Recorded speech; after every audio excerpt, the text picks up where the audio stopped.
आम साथी अच्छा चिन्मय साहू विजु युव जनता दल राज्य सभापति आम गहने अच्छा विजु छात्र जनता दल राज्य सभानेत्री दीक्षिता आम आज आलोचना करवा ओडावासी को जनवा एवं सरकार को चेतावनी देवाक जो यूनिवर्सिटी आमेंडमेंट बिल से आणिले यूनिवर्सिटी आमेंडमेंट बिल जिते 2024 आणिले एवं ताको पुणी आउ थे संशोधन कले मु तार पृष्ठभूमि वर्तमान स्थिति आगामी दिन में जहाँ ओडिशा छात्र समाज अभिभावक समाज भोगिया को जाउछंती से संपर्क में उपस्थापित कर प्रथम कथा हूँ 1999 मसीहा 1989 रे यूनिवर्सिटी एक्ट या यूनिवर्सिटी एक्ट रे सेतेबेले बहुत प्रावधान थिला तार 30 वर्ष पर जेतले देखागला जे किछि असंगति अच्छी बा आउ किछि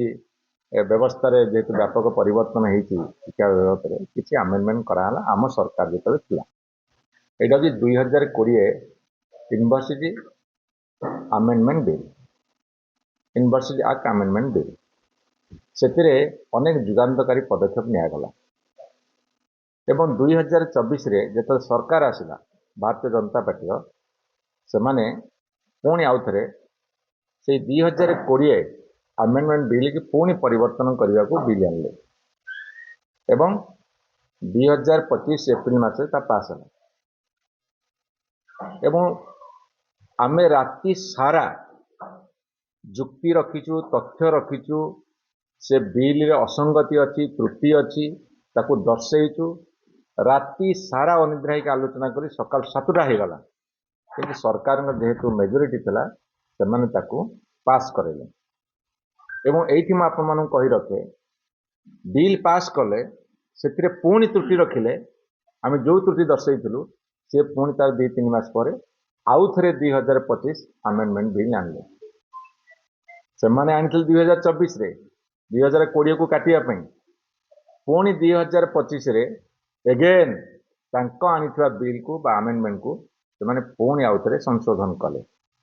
ये होची भारतीय जनता पार्टी सरकार आगे चल पीछे मुड़ तेई चल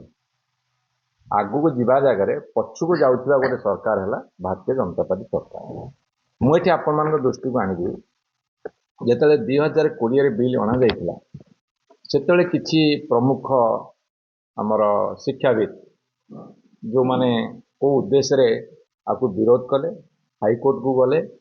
हाईकोर्ट रे हारिले सरकार जो 2020 विजु जनता दल सरकार बिल आनी अमेंडमेंट आनी कायम रखिले किंतु दुखर कथा दुर्भाग्यर कथा यूजीसी कौन सी रोल ना यूजीसी केवल टीचर्स केमी रिक्रुटमेंट तार गाइडलाइन फ्रेम करिवो करिकुलम कौन हम ताको फ्रेम करिवो यूजीसी किछि रोल ना यूजीसी इंटरवेनर हेबा सत्य मत हाईकोर्ट रे हारिले तापर परवर्ती समय से माने सुप्रीम कोर्ट गले जेतो सुप्रीम कोर्ट रे केस पेंडिंग थिला सेही समय ओडिशा सरकार 2024 अमेंडमेंट बिल आनले आपण ए कथा भलरे बुझंतु जेतले सुप्रीम कोर्ट रे केस पेंडिंग अछि सेतले बिल आनले हम विरोध कलु सुप्रीम कोर्ट रे केस तल तुम बिल केमिति आनला ओके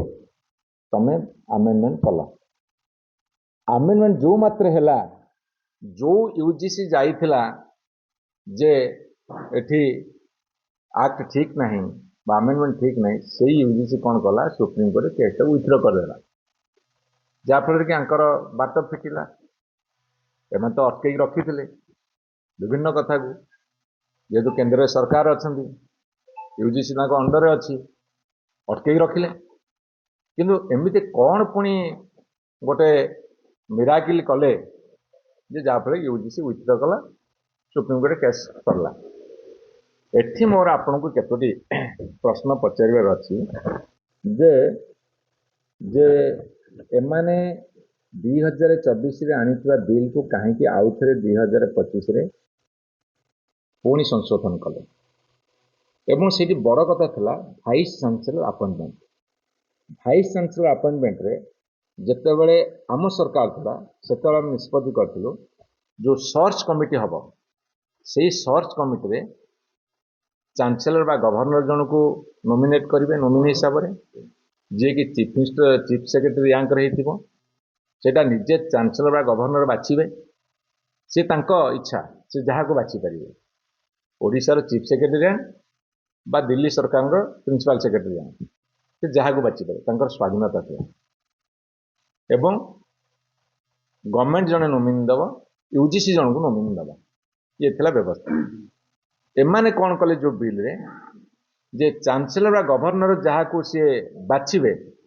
ସେଠି ସେ ଲେଖିଦେଲେ ପର୍ସନ ଅଫ୍ ଏମିନେନ୍ସ, କିନ୍ତୁ ଆଉ କିଛି କ୍ଲାରିଫାଇ କଲେନି। ପର୍ସନ ଅଫ୍ ଏମିନେନ୍ସ ମାନେ ଶିକ୍ଷା ଜଗତରେ ଯଦି କ ବଚ ଜାଣିଥିବେ ଆଉ ଗେରୁଆର ଅନୁଗତ ହେଇଥିବେ ତାହେଲେ ସିଏ ମଧ୍ୟ ହେଇପାରିବେ। ପୁଣି ସିଏ କେମିତି ହେବେ ନା ଷ୍ଟେଟ୍ ଗଭର୍ଣ୍ଣମେଣ୍ଟ ତିନୋଟି ନାଁ ଦେବ, ପର୍ସନ ଅଫ୍ ଏମିନେନ୍ସ। ତାଙ୍କ ଯେଉଁ ନାଁ ଦେବ ସେଇ ଭିତରୁ ଗଭର୍ଣ୍ଣର ବା ଚାନ୍ସେଲର ଜଣକୁ ବାଛିବାକୁ ବାଧ୍ୟ, ଯିଏକି ସର୍ଚ୍ଚ କମିଟିର ଚେୟାରମ୍ୟାନ୍ ହେବ। ଅର୍ଥାତ୍ ଗଭର୍ଣ୍ଣମେଣ୍ଟର ଡାଇରେକ୍ଟ କଣ୍ଟ୍ରୋଲ ରହିଲା। ଅର୍ଥାତ୍ ସରକାରୀ ନିୟନ୍ତ୍ରିତ ଭାଇସ୍ ଚାନ୍ସେଲର ଆପଏଣ୍ଟମେଣ୍ଟ ହେବ। ଏଇଠି ହେଲା ତାଙ୍କର ଆମେଣ୍ଡମେଣ୍ଟ, ଯେଉଁ ଯୁକ୍ତିର ଆମେ ଦେଖେଇଛୁ। ଯେଉଁ ଯୁକ୍ତି କରିକି ତମେ ଯାଇଥିଲ ହାଇକୋର୍ଟ, ଯେଉଁ ଯୁକ୍ତି କରିକି ତଥାକଥିତ ଶିକ୍ଷାବିତ୍ ମାନେ ଯାଇଥିଲେ ହାଇକୋର୍ଟ, ଯେ ଅଟୋନୋମି ଉପରେ ଆଞ୍ଚ ଆସୁଛି, ସେ ଅଟୋନୋମି ବ୍ୟାହତ ହେଲା ନା ଅଟୋନୋମି ରହିଲା? ଯେଉଁ ସ୍ୱାୟତ୍ତତା ରହିଲା ନା ସ୍ୱାୟତ୍ତତା ମାନେ ତାର ଅପବ୍ୟବହାର ହେଲା, ନା ସ୍ୱାୟତ୍ତତା କ୍ଷୁର୍ଣ୍ଣ ହେଲା? ଏ ପ୍ରଶ୍ନ ଆଜି ଆପଣମାନଙ୍କ ଆଗେ ରଖିଲେ। ଯାହାଫଳରେ କ'ଣ ହେଲା, ସେଇ ସର୍ଚ୍ଚ କମିଟି ଆଜି 13ଟି ୟୁନିଭର୍ସିଟିରେ ଭାଇସ୍ ଚାନ୍ସେଲର ନାହାନ୍ତି। ସରକାରକୁ 18 ମାସ ପୁରିଗଲା। ସେମାନେ ସର୍ଚ୍ଚ କମିଟିରେ କାହାକୁ ରଖିଲେ, ପରବର୍ତ୍ତୀ ସମୟରେ ଆମର ବନ୍ଧୁମାନେ ତାକୁ ଆପଣମାନଙ୍କୁ କହିବେ। କିନ୍ତୁ ଏଠି ଆମେ ମନା କରିଥିଲୁ ସିଣ୍ଡିକେଟରୁ କାହାକୁ ଆଣିବ ନାହିଁ। ସର୍ଚ୍ଚ କମିଟି ସିଣ୍ଡିକେଟରୁ ଆଣିଲେ କ'ଣ ପ୍ରୋବ୍ଲେମ୍ ହେବ, ଯେ ଧରନ୍ତୁ ଉତ୍କଳ ୟୁନିଭର୍ସିଟି ସିଣ୍ଡିକେଟ୍, ସେଇ ୟୁନିଭର୍ସିଟି ଜଣେ ପ୍ରଫେସର ହେଉ କି ସେଇ ୟୁନିଭର୍ସିଟିର କାହାକୁ ସେମାନେ ନିଯୁକ୍ତି ଦେଇଥିବେ, ସିଣ୍ଡିକେଟ୍ ରଖିଥିବେ। ଆମେ ଚାହୁଁଥିଲୁ ଯେଉଁ ୟୁନିଭର୍ସିଟିର ଯିଏ ରହିବ ସିଣ୍ଡିକେଟରୁ କେହି ନ ଆସିଲେ ଭଲ, କାହିଁକିନା ତାଙ୍କର ଟିକେ ପ୍ରୀତି ରହିଯାଇପାରେ, ଯାହାଫଳରେ କି ସ୍ୱଚ୍ଛତା ନ ରହିପାରେ। ଏମାନେ ସିଣ୍ଡିକେଟରୁ ଜଣେ ନୋମିନି ଆଣିଲେ, ୟୁଜିସି ତାଙ୍କ ହାତରେ ଅଛି, ଗେରୁଆ ବାହିନୀ କାହାକୁ ଗୋଟେ ଦେବେ, ଏବଂ ସରକାର ଯାହାକୁ ପଠେଇଥିବେ 3ଟା ନାଁ, ତା ଭିତରୁ ଗଭର୍ଣ୍ଣର ବାଛିବାକୁ ବାଧ୍ୟ ହେବେ। ତେଣୁ ଗୋଟେ ନିରପେକ୍ଷ ସର୍ଚ୍ଚ କମିଟି ହେଇପାରିଲା ନାହିଁ, ଯାହାଫଳରେ କି ଆଜି ଭାଇସ୍ ଚାନ୍ସେଲର ଆପଏଣ୍ଟମେଣ୍ଟ ହେଇପାରୁନି। ଶିକ୍ଷା ବ୍ୟବସ୍ଥା ବିପର୍ଯ୍ୟସ୍ତ, ଭୁଷୁଡ଼ି ପଡ଼ିଛି। ଏବଂ ଏଠି ମଧ୍ୟ ମୁଁ ଆପଣଙ୍କୁ କହି ରଖେ, ଖାଲି ସେତିକି ନୁହେଁ। ଏବଂ ସେ କ'ଣ ଲେଖିଲେ, ଯେତେବେଳେ ଚାନ୍ସେଲରଙ୍କୁ ବା ଗଭର୍ଣ୍ଣରଙ୍କୁ ରେକମେଣ୍ଡ କରିବେ, 1 member shall be nominated by the chancellor out of 3 names recommended by the government and he shall act as the chairman of a committee। ଏଇଟା ହେଲା ଆମର ଆକ୍ଟରେ ସେ ପ୍ରାବଧାନ ରଖିଲେ। ତେଣୁ ଏମାନେ ସ୍ୱଚ୍ଛତାର କଥା କହିବେ, ନିରପେକ୍ଷତାର କଥା କହିବେ, ସ୍ୱାୟତ୍ତତାର କଥା କହିବେ, ଅଟୋନୋମସର କଥା କହିବେ। ବୁଦ୍ଧିଜୀବୀମାନଙ୍କୁ, ଶିକ୍ଷାବିତ୍ମାନଙ୍କୁ, ଓଡ଼ିଶାର ଶିକ୍ଷା ଜଗତର ଶିକ୍ଷାର୍ଥୀମାନଙ୍କୁ, ତାଙ୍କ ବାପା ମାମାଙ୍କୁ ଜଣାଇବାକୁ ଆଜି ଏ ପ୍ରେସ୍ କନଫରେନ୍ସ ଆମର ଆହୁତ କରାଯାଇଅଛି। ଏବଂ ଗୋଟେ କଥା ହେଉଛି, ଯେଉଁ ସର୍ଚ୍ଚ କମିଟି ସିଏ ସ୍କ୍ରୁଟିନ୍ କରିବେ, 3ଟି ନାଁ ବାଛିକି ପଠେଇବେ। ଏବେ କ୍ଲବିଂ କରିଦେଲେ। ଧରନ୍ତୁ ଉତ୍କଳ ୟୁନିଭର୍ସିଟିର ଟର୍ମ ପୁରିଲା, ଉତ୍କଳ ୟୁନିଭର୍ସିଟି ବାଛିବେ, ସର୍ଚ୍ଚ କମିଟି କରିକି ପଠେଇବେ, ଆପଏଣ୍ଟମେଣ୍ଟ ହେଇଯିବ। ଇଏ କ'ଣ କରିଛନ୍ତି ନା କ୍ଲବ୍ କରିଦେଇଛନ୍ତି, 13ଟା ୟୁନିଭର୍ସିଟି ଏକାଠି କରିଦେଇଛନ୍ତି। ବର୍ତ୍ତମାନ ସବୁ ବାଡ଼ିଆ ପିଟା, କିଛି ହେଇପାରୁନାହିଁ। ଏ ହେଲା ଗୋଟେ କଥା। ଏବଂ ଆଉ ଆପଣମାନଙ୍କୁ ଗୋଟେ କଥା କହି ରଖେ, ଓପିଏସ୍ସି ଆମର ସେତେବେଳେ ସରକାର କ'ଣ କଲେ, ଟିଚର୍ସ ରିକ୍ରୁଟମେଣ୍ଟରେ ଆପଣ ନିରପେକ୍ଷତା ରଖିବାକୁ, ସ୍ୱଚ୍ଛତା ରଖିବାକୁ ଏବଂ ଭାଇସ୍ ଚାନ୍ସେଲର ମାନଙ୍କ ପାଖରୁ ପାୱାର ହଟେଇ ଦେବା ପାଇଁ ଆମେ ବ୍ୟବସ୍ଥା କରିଥିଲୁ ଓପିଏସ୍ସି। କେମିତି କରିଥିଲୁ ନା ତତ୍କାଳୀନ ଗଭର୍ଣ୍ଣର ଯିଏ ଥିଲେ ପ୍ରଫେସର ଗଣେଶୀ ଲାଲ, ସିଏ ରେକମେଣ୍ଡ କରିଥିଲେ ଯେ ୟୁନିଭର୍ସିଟି ମାନଙ୍କରେ ରିକ୍ରୁଟମେଣ୍ଟ ପୁରା ଏକଦମ ଭୁଲ ହେଉଛି, ପ୍ରିୟା ପ୍ରୀତି ତୋଷଣ ଅନ୍ୟାନ୍ୟ କାର୍ଯ୍ୟକ୍ରମ ଯୋଗୁଁ ଭୁଲ ହେଉଛି, ତୁମେ गोटे ओपीएससी हो बा कौन सी गोटे इंडिपेंडेंट एजेंसी हो ता द्वारा रिक्रुटमेंट कर जहाँ फल कि ओडिशा सरकार टीचर्स रिक्रुटमेंट को देते ओपीएससी को एवं ओपीएससी जो रिक्रुटमेंट करता सब आडभटाइजमेंट करते 215 जन रिक्रुट होते सारा ओडिशा रे जते सब एलिजिबल कैंडिडेट बाहाबा देछंती जे प्रकृत में आम न्याय पाउछ एवं टैलेंटेड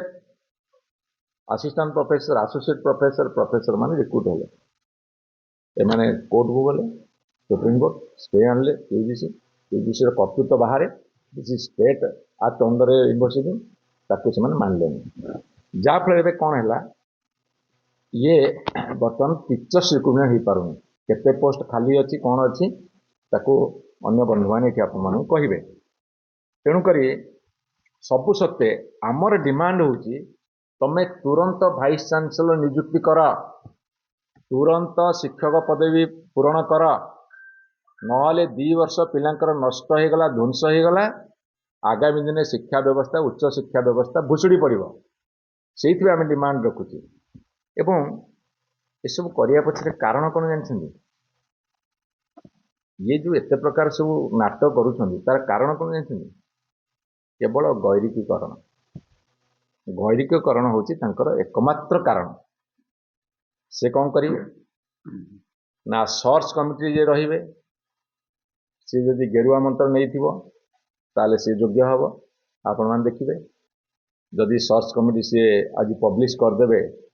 समस्त सामने यही माने सर्च कमिटी अच्छा आपन मारिदेवे